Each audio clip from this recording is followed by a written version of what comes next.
Logos ministry या चॅनलमध्ये आपणा सर्वांचे हार्दिक स्वागत आहे।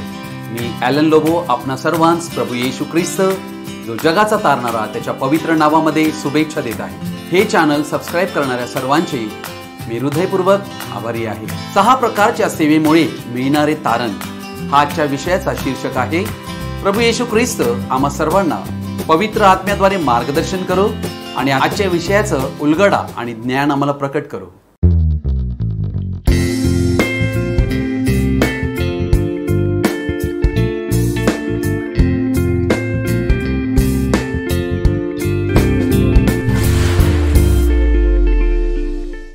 मत्तेकृत शुभवर्तमान याचा 25 अध्याय आणि याचं वचन आपण 31 ते 46 वाचणार आहोत।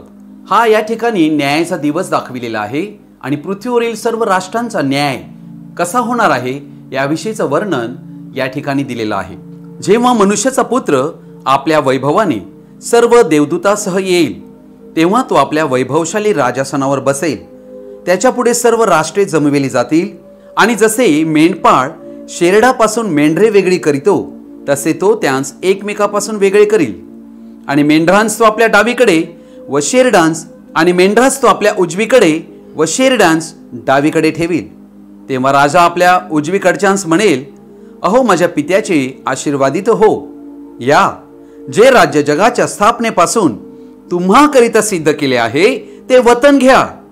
कारण मी भुकेला होतो तेव्हा तुम्ही मला खावयास दिले, तहानलेला होतो तेव्हा मला प्यावयास पाणी दिले, परका होतो तेव्हा मला घरात घेतले, उघडा होतो तेव्हा मला वस्त्र दिले, आजारी होतो तेव्हा माझ्या भेटीला आला, बंदी शाळेत होतो तेव्हा तुम्ही माझ्याकडे आला।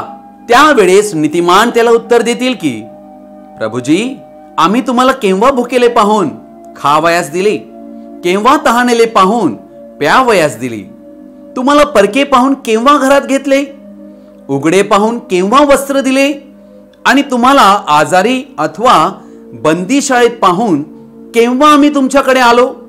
तेव्हा राजा त्यांस उत्तर देईल, मी तुम्हास खचित सांगतो की ज्या अर्थी तुम्ही या माझ्या कनिष्ठ बंधूंपैकी एकाला केले त्या अर्थी ते मला केले आहे।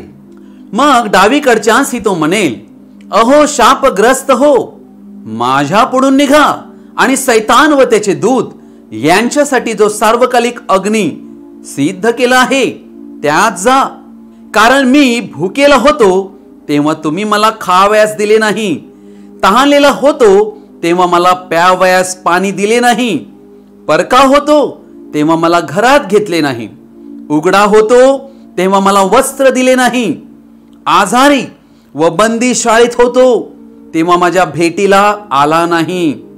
त्यावेळेस हेही त्याला उत्तर देतील, प्रभुजी आम्ही केव्हा तुम्हाला भुकेले, तहानलेले, परके, उघडे, आजारी किंवा बंदी शाळेत पाहिले आणि तुमची सेवा केली नाही। तेव्हा तो त्यांस उत्तर देईल, मी तुम्हास खचित सांगतो की ज्या अर्थी या कनिष्ठांपैकी एकालाही केले नाही त्या अर्थी ते मला केले नाही। ते तर सार्वकालिक शिक्षा भोगावयास जातील आणि नीतिमान सार्वकालिक जीवन उपभोगावयास जातील। हालेलुया। प्रभू येशू ख्रिस्त या वचनावर आपला आशीर्वाद देव आणि तुम्हा सर्वांना या वचनाद्वारे आशीर्वादित करो।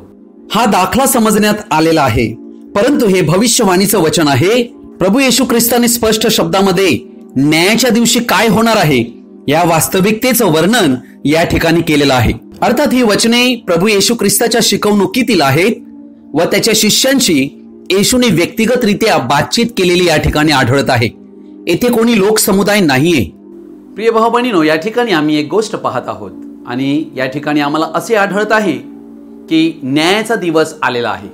प्रभू येशू ख्रिस्त जो जगाचा न्यायाधीश तो या ठिकाणी अवतरलेला आहे वैभवाने आपल्या देवदूतासह आणि आपली मंडळी म्हणजे त्याची वधू नवरी हिच्यासह तो या पृथ्वीवर आलेला आहे। पृथ्वीवर जन्मलेल्या कोणत्याही व्यक्तीची सुटका या न्यायातून होऊच शकत नाही। प्रत्येक व्यक्तीला देव जो सृष्टीचा निर्माण करणारा त्याच्या पुढे हजर होऊन हिशोब द्यावा लागणार आहे, ज्याच्याकडे आमच्या जन्मापासून मृत्यूपर्यंतचे सर्व कृत्ये लिहिलेली आहेत। या पृथ्वीवर राहणाऱ्यांना सर्वाधिक लोकांना हे माहीतही नाही की त्यांचा असा न्याय होणार आहे. त्यांना असे का बरे माहीत नाही?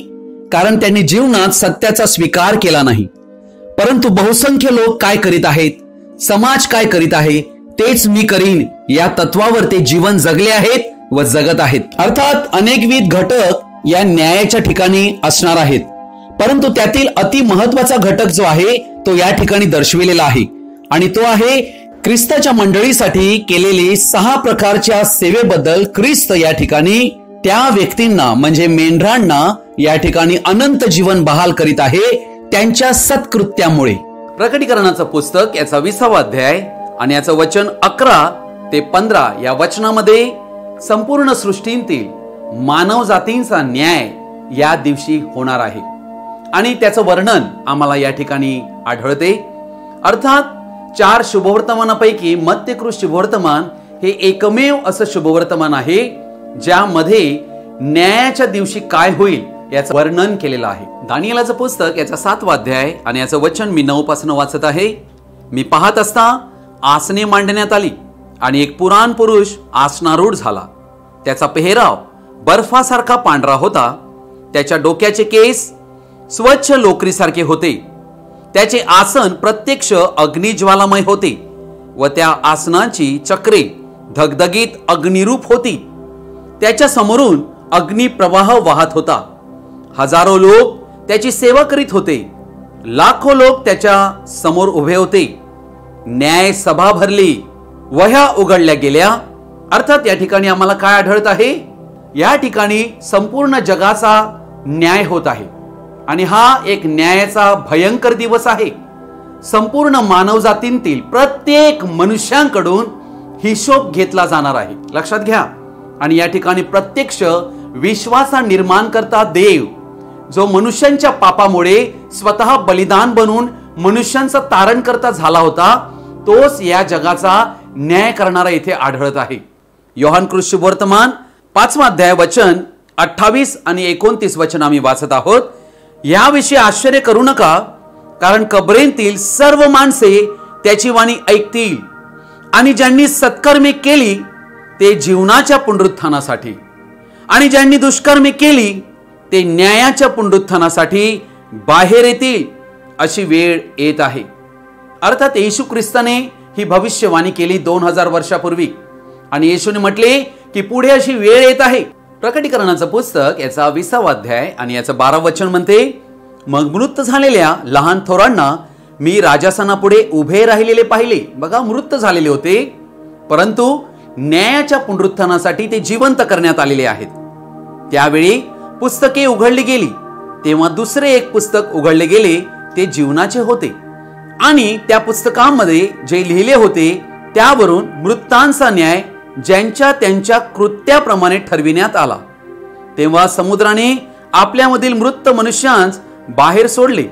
मृत्यू व अधोलोक यांनी आपल्यातील मृतास बाहेर सोडले आणि ज्यांच्या त्यांच्या कृत्याप्रमाणे प्रत्येकाचा न्याय ठरविण्यात आला.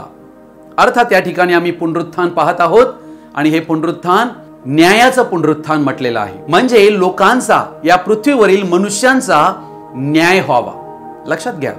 योहानकृत शुभवर्तमान याचा 5वा अध्याय आणि याचं 22 वचन म्हणते, पिता कोणाचाही न्याय करीत नाही, तर न्याय करण्याचे सर्व काम त्याने पुत्राकडे सोपवून दिले आहे. अर्थात पुत्र कोण? प्रभू येशू ख्रिस्त. प्रभू येशू ख्रिस्ताला न्याय करण्याचा अधिकार देण्यात आलेला आहे आणि तोच या संपूर्ण जगाचा न्याय करील. प्रेषितांची कृत्य याचा 17 अध्याय 31 वचन म्हणते, त्याने असा एक दिवस नेमला आहे की ज्या दिवशी तो आपण नेमलेल्या मनुष्याद्वारे जगाचा न्यायनिवाडा नीतिमत्वाने करणार आहे. त्याने त्याला मेलेल्यांतून उठवून या विषयीचे प्रमाण सर्वांस पटविले आहे. म्हणजे येशू ख्रिस्ताचे पुनरुत्थान हे संपूर्ण जगासाठी काय चिन्ह आहे की ज्या व्यक्तीचं पुनरुत्थान झालेलं आहे तोच जगाचा पुढे होऊन न्यायाधीश बनून न्याय करणार आहे. कोरिन्थीकरास पहिले पत्र याचं 6वा अध्याय आणि याचं वचन 2 मी आपणा पुढे वाचत आहे. किंवा पवित्र जन जगाचा न्यायनिवाडा करतील हे तुम्हास ठाऊक नाही काय? तुमच्याकडून जगाचा न्यायनिवाडा व्हावयाचा आहे, तर तुम्ही अगदी क्षुल्लक बाबींचा न्याय करण्यास अपात्र आहा काय? तिसरं वचन, आपण देवदूतांचा न्यायनिवाडा करणार आहोत, हे तुम्हाला ठाऊक आहे ना? तर मग व्यवहारिक गोष्टींविषयी सांगणे नकोच. अर्थात या ठिकाणी आम्ही गोष्ट पाहत आहोत, या ठिकाणी आम्हाला आढळत आहे हे ख्रिस्ताची मंडळी जी आहे, पवित्र जन जे आहेत, यांना या ठिकाणी देवाने जगाचा न्याय त्यांनी करावं अशा प्रकारचा अधिकारही दिलेला आहे. प्रकटीकरणाचं पुस्तक याचा 20 अध्याय 4 वचन म्हणते, नंतर मी राजासने पाहिली, त्यावर कोणी बसले होते, त्यांना न्याय निवाडा करण्याचा अधिकार दिला होता. या ठिकाणी आम्ही पाहत आहोत या वचनाचा पहिला भाग, ज्यामध्ये आम्हाला आढळत आहे की पवित्र जन म्हणजे येशू ख्रिस्ताची नवरी, येशू ख्रिस्ताची मंडळी ही या ठिकाणी राजासनी जी मांडली आहेत त्यावर बसली आहे, कारण तिने विजय मिळविलेला आहे. विजय मिळविलेला असल्या कारणाने तिला देवाने ते राजासन दिले आहे की यासाठी की तिने संपूर्ण जगाचा न्याय करावा. अर्थात या ठिकाणी आम्हाला आढळत आहे हा न्याय ख्रिस्ताची नवरी वधू मंडळी करणार आहे. आणि ख्रिस्ताची मंडळीचा न्याय होणार नाही, कारण तिचा न्याय ख्रिस्त येशूला ज्या वेळेला क्रुसावर दिले त्यावेळेला मंडळीचा न्याय येशू ख्रिस्ताने कल्वरी क्रुसावर घेतला. तो संपूर्ण दंड घेतल्या कारणाने मंडळी त्या दंडांतून आणि न्यायाच्या शिक्षेतून पार गेलेली आहे. योहान शुभवर्तमान याचा 5 अध्याय 24 वचनात प्रभू येशूने म्हटलेले आहे, मी तुम्हाला खचित खचित सांगतो, जो माझे वचन ऐकतो आणि ज्याने मला पाठविले त्याच्यावर विश्वास ठेवतो त्याला सार्वकालिक जीवन प्राप्त झाले आहे आणि त्याच्यावर न्यायाचा प्रसंग येणार नाही. तो मरणांतून जीवनात पार गेला आहे. सार्वकालिक जीवन ख्रिस्ताच्या नवरीला म्हणजे मंडळीला ख्रिस्ताच्या रक्ताद्वारे, कृपेने, विश्वासाद्वारे पवित्र आत्मा मिळाल्याने प्राप्त झाले. ही आहे शहाणी कुमारिका. ख्रिस्ताच्या वधूला ख्रिस्ताच्या रक्ताद्वारे न्याय पण प्राप्त झाले म्हणजे जस्टिफिकेशन, त्यानंतर पवित्रीकरण म्हणजे सॅन्टिफिकेशन प्राप्त झाले आणि पवित्र आत्म्याचा बाप्तिस्मा म्हणजे पवित्र आत्म्याचा शिक्का मिळाल्या कारणाने ते रॅप्चर मध्ये, स्वर्गरोहणामध्ये निघून गेले. या ठिकाणी आम्ही पाहत आहोत येशू ख्रिस्ताचं रक्तच केवळ मंडळीला पवित्र, शुद्ध आणि तयार करते, येशू ख्रिस्तामध्ये पूर्ण करते. मत्ती शुभवर्तमान याच्या 25 अध्याय 31 वचनापासून आम्ही या ठिकाणी पाहत आहोत. या ठिकाणी न्यायासन मांडलेला आहे आणि संपूर्ण जगातील सर्व राष्ट्रीय आणि त्यांतील व्यक्ती देवापुढे न्यायासाठी उभे आहेत. या ठिकाणी आम्हाला 5 प्रकार आढळत आहेत. म्हणजे राजा जो आलेला आहे तो गौरवी सिंहासनावर न्याय करण्यासाठी बसलेला आहे. या ठिकाणी दुसरे एक लोक आहेत. 40 वचनामध्ये आम्ही पाहत आहोत, तेव्हा राजा त्यास उत्तर देईल, मी तुम्हास खचित सांगतो की ज्या अर्थी तुम्ही या माझ्या कनिष्ठ बंधूपैकी एकाला केले त्या अर्थी ते मला केले आहे. हे कनिष्ठ बंधूपैकी जी लोक म्हटली आहे ही येशू ख्रिस्ताची मंडळी आहे, म्हणजे पवित्र जन जे सिंहासनावर बसले आहेत आणि त्यांना न्याय करण्याचा अधिकार देण्यात आला. आता या ठिकाणी आम्हाला असं आढळत आहे की शेरडे आणि मेंढरे असे 2 प्रकार या न्यायामध्ये आम्हाला आढळतात. म्हणजे मेंढरे ते आहेत ज्यांना सार्वकालिक जीवन मिळालेलं आहे, ज्यांची नावे जीवनाच्या पुस्तकात लिहिलेली असल्या कारणाने ते नरकाग्नीतून वाचतात. आणि शेरडे ते आहेत ज्यांना नरकाग्नी मिळालेला आहे, जो सैतान आणि त्याचे दूत यांच्यासाठी बनविला होता, परंतु ते सैतान आणि त्यांचे दूत याचे अनुयायी बनले आणि देवाने त्यांच्यासाठी दिलेलं तारण हे त्यांनी प्राप्त केलं नाही. देवदूत जे आहेत हा 5वा प्रकार या ठिकाणी आम्हाला आढळतो. या ठिकाणी आम्हाला 3 पुस्तकं आढळत आहेत. पहिलं पुस्तक आहे कोकऱ्याचे जीवनी पुस्तक. हे पुस्तक आम्हाला प्रकटीकरण 13 अध्याय 8व्या वचनात सापडते. अर्थात हे कोकऱ्याचं जीवनी पुस्तक असल्या कारणाने यामध्ये कोकऱ्याची जी वधू आहे, नवरी, तिचंच नाव केवळ आहे.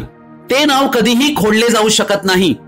जीवनाचे पुस्तक स्वर्गात अस्तित्वात असून ते महान पांढऱ्या सिंहासनावरून होणाऱ्या न्यायाच्या वेळी उघडले जाईल, कारण हे न्यायाचे पुस्तक आहे आणि त्या जीवनाच्या पुस्तकात लिहिले गेलेले प्रत्येक व्यक्ती यांना न्यायासनासमोर उभे राहावे लागणार आहे.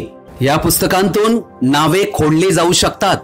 उदाहरणार्थ प्रेषित यहुदा इस्करियोत, ज्याला येशू ख्रिस्ताने प्रेषित म्हणून 5 प्रकारच्या सेवकाईतली एक सेवकाई दिली होती, तो आपल्या सेवकाईतून पतित झाला, त्याचे नाव खोडण्यात आले. त्याच्याद्वारे अनेक चिन्हे चमत्कार झाले होते. आम्ही पाहतो बलाम नावाचा एक संदेष्टा हा देखील अशाच प्रकारचा जीवनाच्या पुस्तकांतून खोडला गेला. जसे दान, एफ्राईम हे आम्हाला प्रकटीकरण 7 अध्यायामध्ये आढळतात. त्यांची नावे जीवनाच्या पुस्तकांतून काढण्यात आली. अंतसमयी इस्रायलमध्ये परत येत नाही असे आम्हाला प्रकटीकरण 7 मध्ये आढळत आहे. कारण त्यांची नावे पृथ्वीवरून त्यांनी केलेल्या मूर्तीपूजेमुळे छाटण्यात आली. म्हणून जीवनाच्या पुस्तकांतून ते छाटण्यात आले असे आम्हाला आढळते. प्रकटीकरण 20 अध्याय 15 वचन म्हणते, ज्या कोणाचे नाव जीवनाच्या पुस्तकात लिहिलेले सापडले नाही तो अग्नीच्या सरोवरात टाकला गेला. म्हणून आम्हाला या ठिकाणी आढळते की मेंढरांची नावं जी आहेत ही या पुस्तकात सापडली, म्हणून त्यांना सार्वकालिक जीवन बहाल केलेलं आहे असे आम्हाला आढळते. पण कोकऱ्याच्या जीवनाचे पुस्तक उघडले जाणार नाही, कारण त्यामध्ये लिहिलेले जे आहेत ते अनंत जीवनात प्रवेश केलेले आहेत आणि ते कनिष्ठ बंधूपैकी ख्रिस्ताची वधू म्हणून सिंहासनावर जगाचा न्याय करण्यासाठी बसलेली लोक आहेत. तिसरे पुस्तक आहे जे आम्हाला प्रकटीकरण 20 अध्याय याच्या 12व्या वचनात आढळते. मग मृत झालेल्या लहान थोरांना मी राजासनापुढे उभे राहिलेले पाहिले. त्यावेळी पुस्तके उघडली गेली. अर्थात ही पुस्तके प्रत्येक व्यक्तींची आहेत. या जगात जन्मलेले प्रत्येक व्यक्ती, मनुष्यांची निर्मिती झाली तिथपासून मनुष्य जो शेवटचा मनुष्य या जगात उत्पन्न झाला तिथपर्यंत सर्व मनुष्यांची पुस्तकं उघडण्यात येतील. त्यानंतर म्हटलेले आहे, तेव्हा दुसरे एक पुस्तक उघडले गेले, ते जीवनाचे होते आणि त्या पुस्तकामध्ये जे लिहिलेले होते त्यावरून मृतांचा न्याय ज्यांच्या त्यांच्या कृत्याप्रमाणे ठरविण्यात आला असे या ठिकाणी आम्हाला आढळत आहे. अर्थात या पुस्तकामध्ये आम्हाला असं आढळत आहे की अंतिम ठिकाण जे आहे ते ठरविण्यात आलेलं आहे. म्हणूनच ही पुस्तकं जी आहेत ही या अंतिम न्यायामध्ये फार महत्वाची ठरलेली आहेत. या पुस्तकांच्या आधारावरच मनुष्याचा पुत्र जो राजा यांनी या 2 समूहाला वेगळे केलेले आहे असे आम्हाला आढळत आहे. आणि ज्या वेळेला न्यायाला सुरुवात होते त्यावेळेला वचन या ठिकाणी म्हणत आहे, तेव्हा राजा आपल्या उजवीकडच्या म्हणाला, अहो माझ्या पित्याचे आशीर्वादित जन हो, या जे राज्य जगाच्या स्थापनेपासून तुम्हाकरिता सिद्ध केले आहे ते वतन घ्या. अर्थात या ठिकाणी अनंत जीवनाचं वतन या मेंढरांना देण्यात आलेलं आहे. आणि हे मेंढरे जे आहेत यांची 6 कृत्ये दाखविलेली आहेत. ही 6 कृत्ये कोणती तर आम्ही पाहूया. मी भुकेला होतो तेव्हा तुम्ही मला खावयास दिले. 1. मी तहानलेला होतो तेव्हा तुम्ही मला प्यावयास पाणी दिले. मी परका होतो तेव्हा तुम्ही मला घरात घेतले. मी उघडा होतो तेव्हा मला वस्त्र दिले. मी आजारी होतो तेव्हा माझ्या भेटीस आला. मी बंदी शाळेत होतो तेव्हा तुम्ही माझ्याकडे आला. ही 6 प्रकारची सेवा आहेत.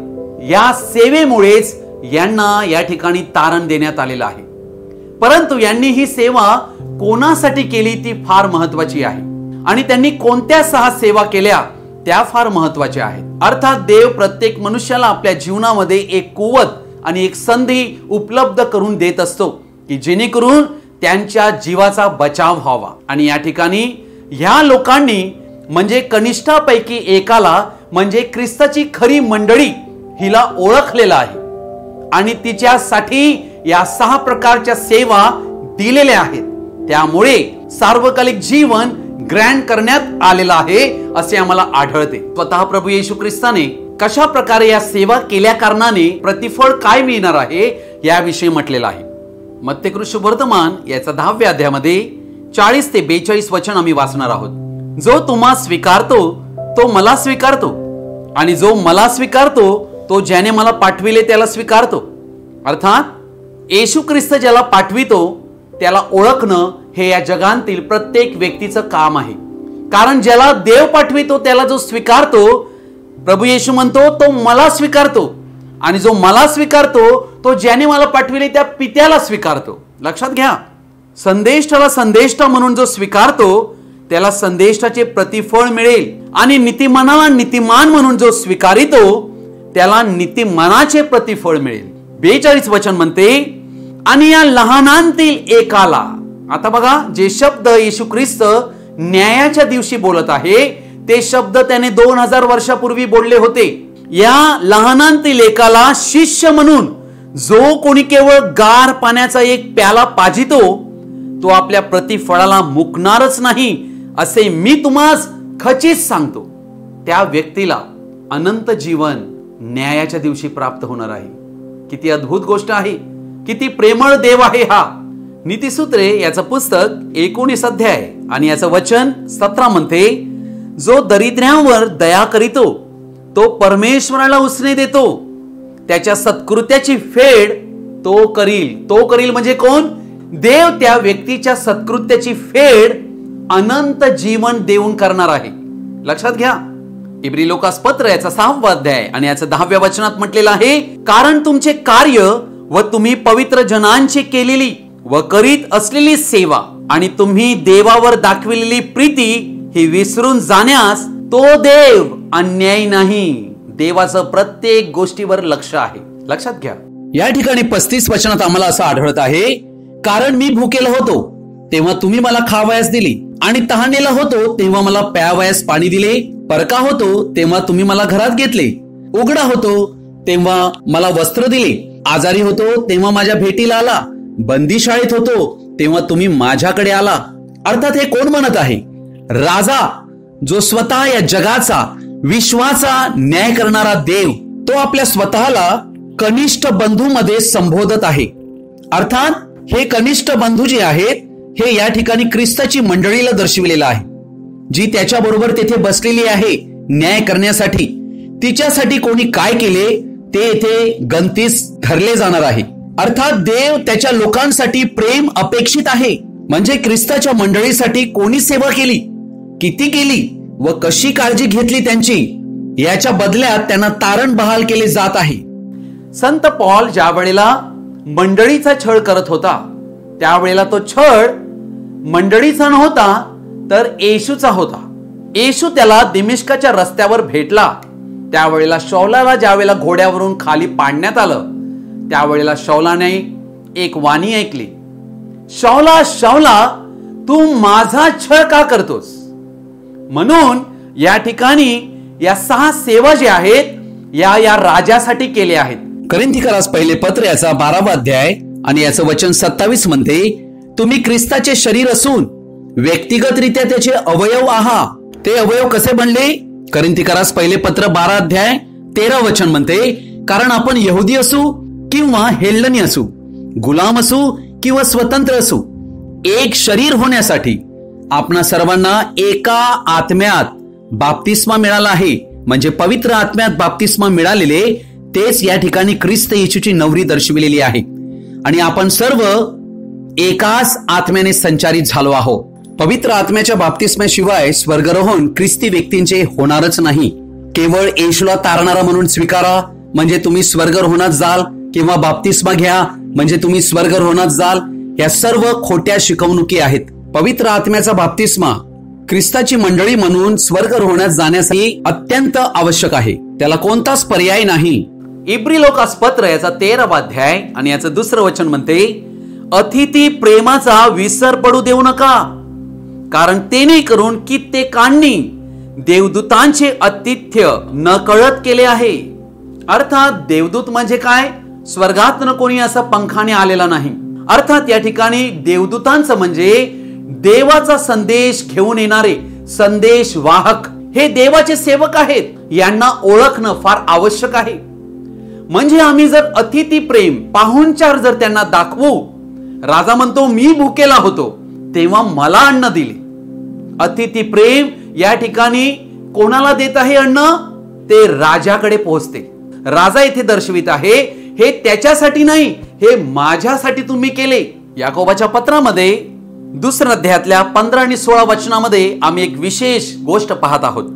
भाऊ किंवा बहीण ही उघडी आहेत, त्यांना रोजच्या अन्नाची वाण आहे आणि तुम्हामधील कोणी त्यांना म्हणतो सुखाने जा, ऊब घ्या व तृप्त व्हा, पण त्यांच्या शरीराला पाहिजे ते तुम्ही त्यांना देत नाही, तर त्यापासून काय लाभ?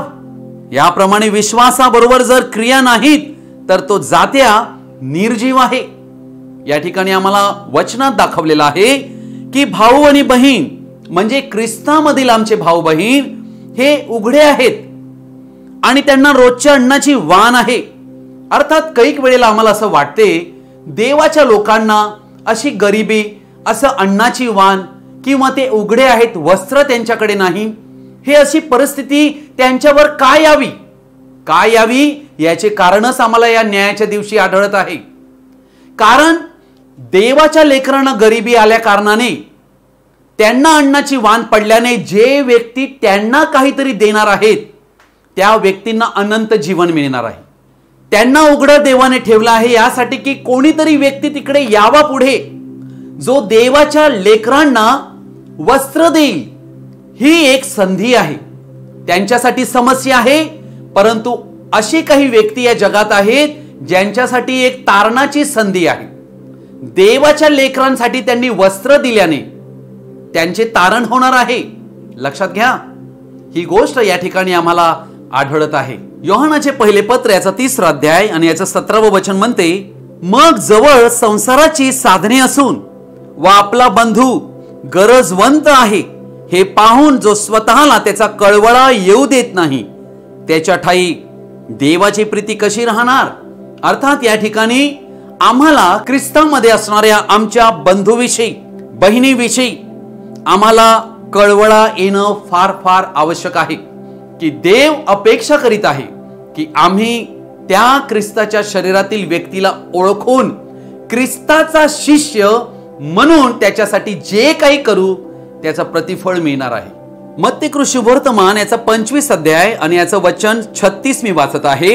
उघडा होतो तेव्हा मला वस्त्र दिले, आजारी होतो तेव्हा माझ्या भेटीस आला, बंदी शाळेत होतो तेव्हा तुम्ही माझ्याकडे आला.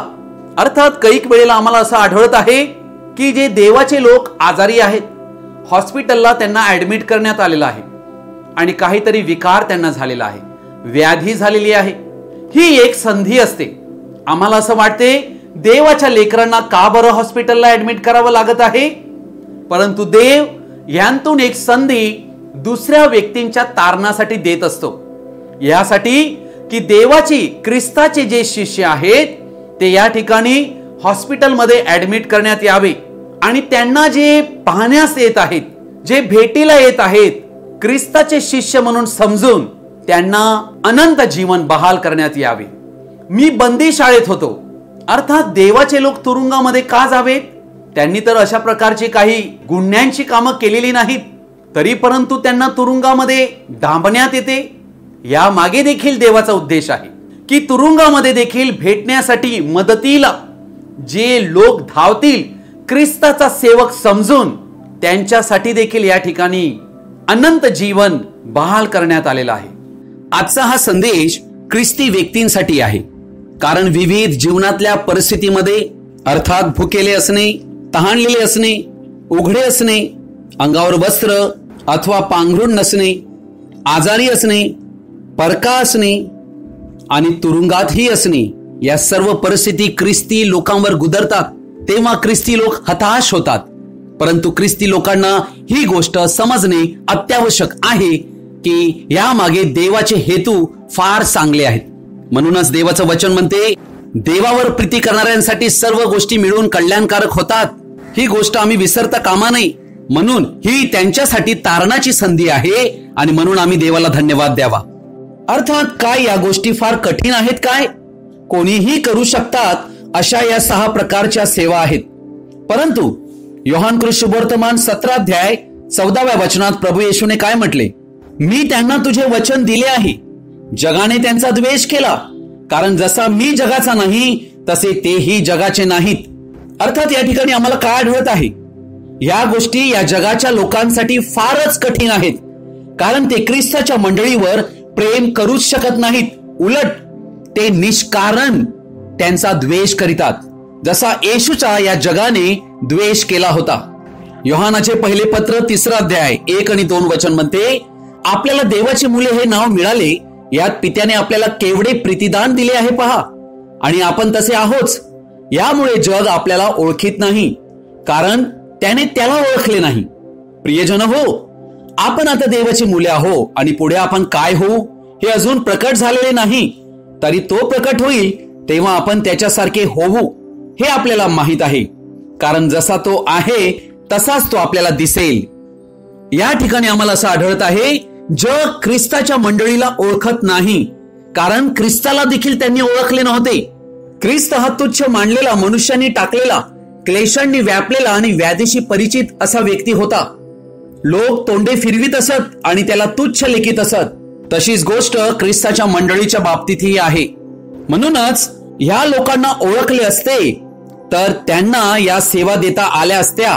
परंतु आम्हाला या ठिकाणी आढळत आहे की त्या व्यक्तींना म्हणजे ख्रिस्ताच्या नवरीला जातीवरून, रंगावरून, शिक्षणावरून, खानदानावरून, कपड्यावरून आणि संपत्तीवरून ओळखल्या कारणाने त्यांनी तारणाची शेवटची संधी गमावलेली आहे असे आम्हाला आढळत आहे. अर्थात ही ख्रिस्ताची मंडळी हे साधे लोक नाहीयेत, परंतु जग त्यांना ओळखू शकलेले नाही. या ठिकाणी आम्ही पाहत आहोत शेरडे जी आहेत. ही शेरडे कोण आहेत? हे या जगांतीलच लोक आहेत जे दानधर्म करणारे आहेत. खरे पाहता त्यांनी ख्रिस्ताच्या मंडळीसाठी एकासाठी देखील काही केलेले नाही. शेरडाच्या या कळपात समूहात आश्चर्य करणारे आणि दावा करणारे आम्हाला आढळत आहेत व ते म्हणत आहेत, आम्ही कधी केले नाही. तेव्हा राजा 45 वचनामध्ये त्यांना उत्तर देत आहे. तेव्हा तो त्यास उत्तर देईल, मी तुम्हास खचित सांगतो की ज्या अर्थी या कनिष्ठांपैकी एकालाही केले नाही, त्या अर्थी ते मला केले नाही. अर्थात त्यांनी इतर अनेक लोकांसाठी केले होते, परंतु या ठिकाणी ज्या वेळेला राजाचे जे अंग म्हणजे ख्रिस्ताची मंडळी त्यांच्यासाठी काहीच न केल्या कारणाने त्यांनी केलेली सर्व दानधर्माची सेवा निरर्थक ठरलेली आहे.